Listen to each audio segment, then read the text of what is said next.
बिस्मिल्लाहिर्रहमानिर्रहीम। Welcome to my channel online remedies.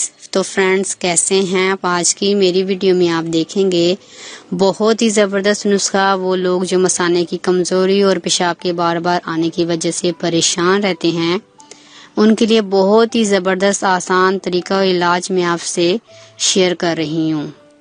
पेशाब का बार बार आना और मसाने की कमज़ोरी बड़े छोटे ख़वातीनो हज़रात दोनों में ही होती है। अगर इसका बर वक्त इलाज ना किया जाए तो ये मज़ीद मसाने को डैमेज कर सकता है, मसाने को कमज़ोर कर सकता है और इसको ठीक करना बहुत मुश्किल हो जाता है।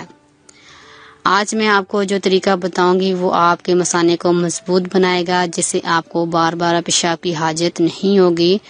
और जो बच्चे बिस्तर पर पेशाब कर देते हैं, ये उनके लिए भी बहुत ज़बरदस्त नुस्खा है। नोट करें, आपको करना यह है कि आपने पिसी हुई कलौंजी लेनी है तकरीबन 80 ग्राम, और 80 असली शहद आपने लेना है 80 ग्राम। इन दोनों को आपने मिक्स करके रख लेना है और 1 चम्मच सुबह और 1 चम्मच शाम खाने के बाद आपने इसका इस्तेमाल करना है।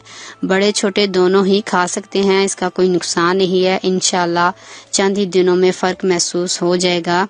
इसके अलावा आपने अनार के छिलकों को सुखा लेना है और इसका पीस कर इसका सफूफ बना लेना है, या फिर पंसार की दुकान से आपको पिसे हुए अनार के छिलके मिल जाते हैं, वो आपने ले लेने हैं। और सुबह शाम 1 चम्मच पानी या दूध के साथ आपने इस सफूफ का इस्तेमाल करना है। इससे आपकी मसाने की कमज़ोरी ख़त्म हो जाती है और बार बार पेशाब आना भी बंद हो जाता है। शुक्रिया। अगर आपको हमारी वीडियो अच्छी लग रही है तो हमारी वीडियोस को लाइक करें और अपने सब दोस्तों से शेयर करें, और साथ हमारे चैनल ऑनलाइन रेमेडीज़ को सब्सक्राइब करना ना भूलिएगा। मिलती हूँ मैं आपको एक नई वीडियो के साथ, तब तक के लिए अल्लाह हाफिज़।